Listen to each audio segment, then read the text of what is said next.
Cooking with For Lolang. today's video, we are going to make adobong sitaw. Pero hindi pa ako marunong magluto. So, i-guide ako ng mother ko. I love her.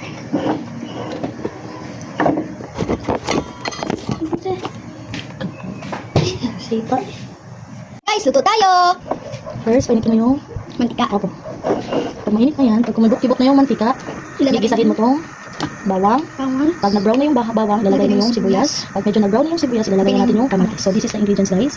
Bawang, Makita, sibuyas. basta may bawang, sibuyas, at kamatis. Normally lang na ginagamit pang gisa. So, yun, kumibok na yung mantika. First, ilagay mo yung bawang. Bago mo i-flip yung ano. Mahulog lang. So, hindi mo naman. Dito mo isuloy mo. Ayan.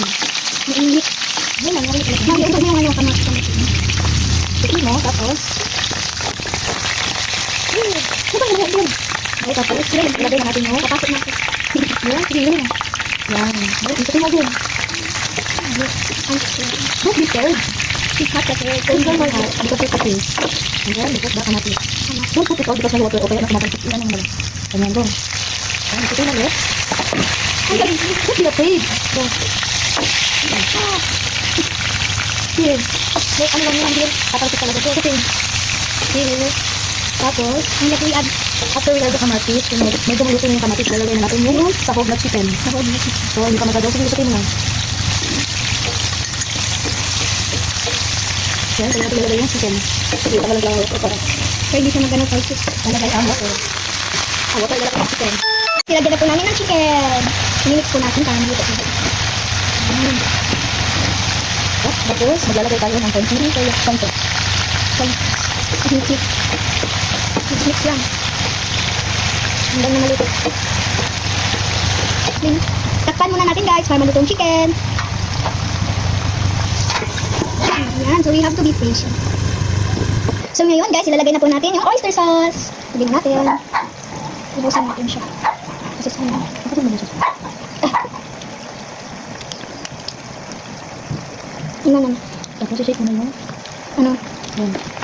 Slowly, para makapong yung shake mo talaga. Tapos, ilagay mo ito. Sitaw. So, ilalagay natin yung sitaw, guys. Yum. Chicken. Hindi ko siya ma-mix. May kasi mix.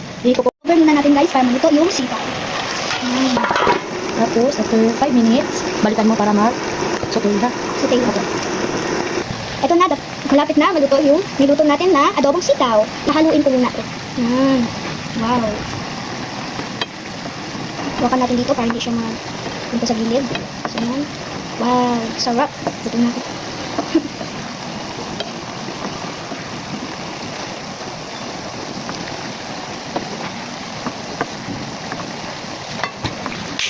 Hindi pa ito masyado luto guys. So, itatakpan pa natin ulit ng 5 minutes. So, babalikan natin siya guys. Ito na guys. Ganito na itsura ng niluto nating sitaw.